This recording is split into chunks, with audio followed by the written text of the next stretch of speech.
Welcome to my channel. Aparna చావుకి కారణం కావ్య అని నిందించిన రాజ్, షాక్ లో దుగ్గిరాల కుటుంబం. అసలు ఇదంతా ఎలా జరిగిందో ఏంటో తెలుసుకుందాం ఈ రోజు మన వీడియోలో.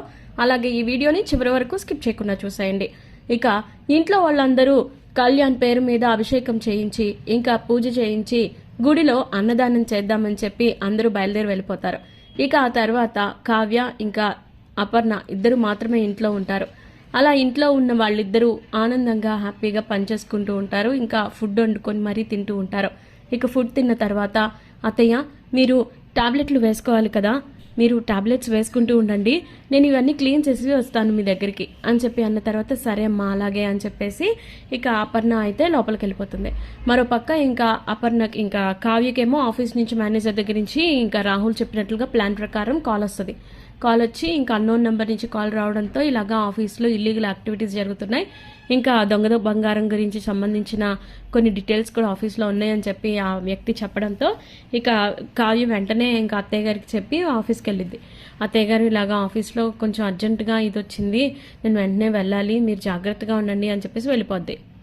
ఇక ఆ తర్వాత వెళ్ళిపోయిన తర్వాత మేనేజర్తో మాట్లాడి ఇలాగ నాకు కాల్ వచ్చింది, ఆఫీస్లో దొంగ బంగారానికి సంబంధించిన అసలైన ఇంకా ఎవిడెన్స్లు ఉన్నాయంట, నాకు ఈ విషయం తెలియట్లేదు, ముందు నువ్వు ఏం చేసైనా సరే చెయ్యి అని చెప్పేసి మేనేజర్తో మాట్లాడుతుంటే కావ్యేమో మేనేజర్ ఏమో మేడం అసలుకి ఏం మాట్లాడుతున్నారు, మీకు ఏమైనా అర్థమవుతుందా, అసలు ఆఫీస్లో అలాంటివి ఏమీ లేవు మేడం, మేము త్వరగా చెక్ చేస్తాం కదా, మీరేంటి ఇలా మాట్లాడుతున్నారు అని చెప్పి అనేసరికి చూడండి నాకు ఫోన్ వచ్చింది, దయచేసి మీరు అర్థం చేసుకోండి, అసలు ఆఫీస్లో ఇంకేదైనా ప్లేస్లో ఉందేమో వెతుకుదాం రండి అని చెప్పేసి ఇంకా కావ్య వెతుకుతూ ఉండగా ఇక మరోపక్క అపర్ణ ఏమో టాబ్లెట్లు వేసేసుకుంటుంది.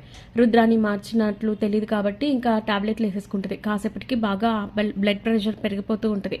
పెరిగిపోయేసరికి ఏం చేయాలో అర్థం కాదు, బాగా టెన్షన్ పడిపోతూ ఉంటే ఇంకా అప్పుడు అసలు ఏం చేయాలో అర్థం కాక బాగా ఐరాణ పడిపోతుంది. ఇక కావ్యకి ఫోన్ చేస్తుంది. ఫోన్ చేసేసరికి కావ్య ఏమో ఫోన్ ఎత్తదు, ఇక రింగ్ అవుతుంది, వేరే చోట పెట్టిద్ది. ఇక అలా ఎత్తకపోయేసరికి ఇంకా అలా మళ్ళీ ఇంకా ఆయాసపడి లాస్ట్కి ఇంకా రాజ్కి ఫోన్ చేసింది. రాజ్కి ఫోన్ చేసేసరికి రాజ్ అని చెప్పి అనేసరికి ఇంకప్పుడు రాజ్ టెన్షన్ పడిపోతాడు. మమ్మీ ఏమైంది, అమ్మ ఏమైంది చెప్పమ్మా అని చెప్పి అంటూ ఉంటే బాగా పెయిన్గా ఉందిరా, వెంటనే రారా అని చెప్పేసి ఇంకా ఫోన్ కట్ చేసేసరికి ఇంకా రాజ్ వీళ్ళందరూ కూడా అమ్మకి ఏదో అయింది, ఏమైందో అర్థం కావట్లేదు, కళావతి ఎక్కడుందో ఏంటో అని చెప్పేసి ఇక టెన్షన్ పడుతూ ఇంకా వెళ్ళిపోతారు అందరూ. ఇంకా మిగతా బాధ్యతలన్నీ ఇంకా అలా పంతులు గారికి చెప్పేసి మీరే చూసుకోండి అని చెప్పేసి అందరూ వచ్చేస్తారు ఇంటికి వచ్చేసిన తర్వాత ఇంకా దారిలో వెళ్తుండగా రాజేమో కావ్యకి ఫోన్ చేస్తూ ఉంటాడు. మళ్ళీ ఫోన్ లిఫ్ట్ చేయకపోయేసరికి ఇంకా అప్పుడు ఏం చేయాలో తెలియక ఇక అప్పుడు వెంటనే ఇంటికి వెళ్ళేటప్పటికి అప్పటికే అపర్ణ కొంచెం స్పృహ తప్పి పడిపోయేసరికి ఇంకేం చేయాలో అర్థం కాదు. అమ్మ అని చెప్పి చాలా ఏడుస్తాడు రాజైతే. ఏమైందమ్మా నీకు మమ్మీ, లెగు మమ్మీ అని చెప్పేసి ఇంకా అలా ఎమోషనల్ అయిపోతూ ఉంటాడు. ఇక అప్పుడు మొత్తానికి హాస్పిటల్కి అయితే తీసుకెళ్ళిన తర్వాత ఇంకా డాక్టర్లేమో అపర్ణని చెక్ చేసి సారీ అండి తను చనిపోయి కూడా చాలాసేపు అవుతుంది, ఏది ఏమైనా ఆవిడ చాలా హై బీపీకి ప్లెజర్ ఫీల్ అయ్యారు, అంతేకాదు ఆవిడ చాలా స్ట్రగుల్ అయి ఉంటారు ఈ లెక్కను చూస్తే అని చెప్పేసి డాక్టర్ అనడంతో ఇంకా రాజ్ చాలా ఎమోషనల్ అయిపోతాడు. ఇక అప్పుడు ఈ విషయం మరోపక్క తెలుసుకున్న కావ్య అయితే ఇంక ఇంటికి వచ్చిన తర్వాత ఇంట్లో ఎవరు ఉండకపోయేసరికి ఇంక ఫోన్ చేసిన తర్వాత ఇంక ఇలా హాస్పిటల్కి వెళ్ళారని చెప్పి డ్రైవర్ చెప్పడంతో ఇక అప్పుడు హాస్పిటల్కి వెళ్ళిన తర్వాత ఇంకా అలా చూసేసరికి ఒక్కసారిగా ఇంకా షాక్ అయిపోతుంది కావ్య కూడా. అపర్ణ చనిపోయిందనే విషయం తెలుసుకొని అసలుకి ఏం మాట్లాడుతున్నారు, అత్తయ్య గారు చావడం ఏంటి, నేను ఒప్పుకోను అది ఇదని అంటే ఇంకా చాలా ఆపు, నువ్వు ఇంత దారుణంగా బిహేవ్ చేస్తావని అస్సలు అనుకోలేదు, మా అమ్మని మీ అమ్మలా చూసుకుంటానని నాకు మాట ఇచ్చి నువ్వు నన్ను మా అమ్మని వేరు చేసావు, ఇంత దారుణంగా నువ్వు ఇంత కిరాతకంగా ఎలా వెళ్ళావు కళావతి, నేను నీకు 1కి 10 సార్లు చెప్పాను కదా అమ్మని జాగ్రత్తగా చూసుకోమని, అయినా కూడా నువ్వు నిర్లక్ష్యం చేసి ఎక్కడికి వెళ్ళావు అని చెప్పి అంటే అది కాదండి నాకు ఒక ఫోన్ వచ్చింది, అసలు ఇదంతా ఎలా జరిగిందో నాకు అర్థం కావట్లేదండి, నాకు ఇలాగ ఒక ఫేక్ కాల్ వచ్చింది, నేను దాన్ని నమ్మి ఇంకా ఆఫీస్కి వెళ్ళి మొత్తం చెక్ చేస్తే అక్కడ కూడా ఏ ఎవిడెన్స్ దొరకలేదు నాకు అని చెప్పేసి అంటే నీకు ఎంతసేపు ఆఫీస్ పిచ్చి పట్టింది కళావతి, ఎంతసేపు డబ్బు లేకపోతే ఆఫీస్ కంపెనీ అది ఇది అని చెప్పి పిచ్చి దానిలాగా బిహేవ్ చేస్తున్నావు, కానీ అమ్మకి ఏమవుతుందని ఒక్క క్షణం అన్న ఆలోచించావా, తనని అలా వదిలేసి వెళ్ళడానికి నీకు మనసు ఎలా వచ్చింది, తను నీకు ఎన్నిసార్లు ఫోన్ చేసిందో చూసావా, అసలు నువ్వు ఇలా ఎలా అవుతావు కళావతి, ఎలా అవుతావు, అసలు నిన్ను ఏమనాలో కూడా నాకు తెలియట్లేదు. నాకు నిన్ను చూడాలని కూడా అనిపించట్లేదు. నాకు నీ మొహం కూడా చూపించొద్దు.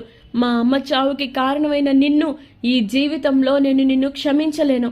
నువ్వే కారణమయ్యావు మా అమ్మ చావుకి. ఇంత దారుణంగా ఎలా ప్రవర్తిస్తావు కళావతి? అసలు నువ్వు నా కళ్ళ ముందే కనిపించకు. ఇక మీదట నీకు నాకు ఎలాంటి సంబంధం లేదు. ఈ క్షణంతోనే మన ఇద్దరి భార్యాభర్తల సంబంధం తెగిపోయింది. నువ్వు ఇంకెప్పుడు కూడా నా కంటికి కనిపించొద్దు కళావతి. నువ్వు ఇక్కడి నుంచి వెళ్ళిపో, దూరంగా వెళ్ళిపో. అప్పుడే నేను మనశ్శాంతిగా ఉండగలను అని చెప్పేసి ఎమోషనల్ అవుతూ ఉంటాడు. అలా ఎమోషనల్ అవుతూ ఉండేసరికి ఇంకా ఇంట్లో వాళ్ళందరూ బాగా బాధపడుతూ ఏడుస్తూ ఉంటారు, అపర్ణ చనిపోయింది అని చెప్పేసి. ఇక అప్పుడు కళావతి ఏమో చాలా ఏం చేయాలో తెలియక అసలు అలా నుంచుని ఉండిపోతుంది. ఇంకప్పుడు ఏం జరిగినా సరే నేను ఇంటి నుంచి వెళ్ళను, అత్తయ్య గారు నా వల్ల చనిపోలేదు, ఏదో జరిగింది అది ఇది అని అంటే, నోర్మి ఇంకా అలాగే మాట్లాడుతున్నావు. నువ్వు ఇంట్లో ఉంటే ఖచ్చితంగా అమ్మకి స్ట్రోక్ వచ్చినప్పుడన్నా కనీసం హాస్పిటల్కి తీసుకొచ్చేదానివి. కానీ నువ్వు అక్కడ లేవు. కానీ నువ్వు ఇంత దారుణంగా ఎలా ప్రవర్తిస్తున్నావో నాకు అర్థం కావట్లేదు అని చెప్పేసి ఇంకా రాజ్ అన్న తర్వాత ఇంకా అలా ఒక్కొక్కళ్ళు అపర్ణ, ఇంకా రుద్రాని, అలాగే మొత్తం ధాన్యలక్ష్మి వీళ్ళందరూ కూడా నిందిస్తారు. వీళ్ళకి ఆస్తుల మీద, కంపెనీల మీద ఉన్న విలువ, ఇంకా వాటి మీద ఉన్న వ్యామోహం మనుషుల మీద ఎక్కడుంటుంది రాజ్? అందుకే ఈ ఇంటి నుంచి వచ్చిన వాళ్ళని నా ఇంటి కోడలుగా చేసుకోవడానికి నేను భయపడ్డాను. అసలు వీళ్ళు ఇలాంటి వాళ్ళు కాబట్టే నేను ఇంతలాగా టెన్షన్ పడ్డాను అని చెప్పి ధాన్యలక్ష్మి కూడా అంటది. ఇక ఆ తర్వాత కావ్యకి ఏం చేయాలో అర్థం కాదు. ఇక అప్పుడు అక్కడ ఉండలేకపోతుంది, అలా అని బయటకు వచ్చేలేకపోతుంది. అసలు ఇదంతా ఎలా జరిగిందో నాకు తెలియట్లేదు అమ్మమ్మ గారు, కానీ నాకు ఇదంతా ఏంటో కూడా తెలియట్లేదు అని చెప్పి ఏడుస్తూ ఉంటే, ఏది ఏమైనా కావ్య, నువ్వు మాత్రం ఇంటి నుంచి బయటకు వెళ్లకుండా ఉండాల్సిందమ్మా.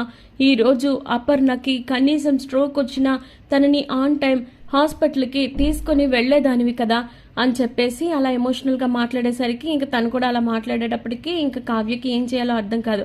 ఇంకా అక్కడి నుంచి వెళ్ళిపోతుంది. ఇక దుగ్గిరాల కుటుంబం అంతా కూడా ఒక్కసారిగా ఇంకా దిగ్భ్రాంతి చెందింది. అసలు ఏం చేయాలో ఏంటో ఏం అర్థం అవ్వదు వాళ్ళకి. ఇక రాజు అయితే ఇంకా చాలా ఎమోషనల్గా ఏడుస్తూ ఉంటాడు. ఇక రుద్రాని అలాగే ఇంకా కావ్య, ఇంకా రుద్రాని, రాహుల్ ఇద్దరు కూడా హ్యాపీగా ఫీల్ అవుతూ ఉంటారు, వాళ్ళు అనుకున్నది అనుకున్నట్లుగా జరిగింది అని చెప్పి. ఇక ఆ విధంగా దుగ్గిరాల కుటుంబం అయితే ఇంకా తీవ్రంగా దిగ్భ్రాంతిలోకి వెళ్ళిపోతుంది. ఇక ఆ తర్వాత ఏం చేయాలో అర్థం కాదు. స్వప్న కూడా చాలా ఎమోషనల్ అవుతూ ఉంటుంది. ఇక రాబోయే కథలో ఖచ్చితంగా ఇలా జరగాలనుకుంటే ఈ వీడియోని లైక్ చేయండి. అలాగే మరిన్ని ఇలాంటి ఇంట్రెస్టింగ్ అప్డేట్స్ కోసం subscribe to our channel. Thank you.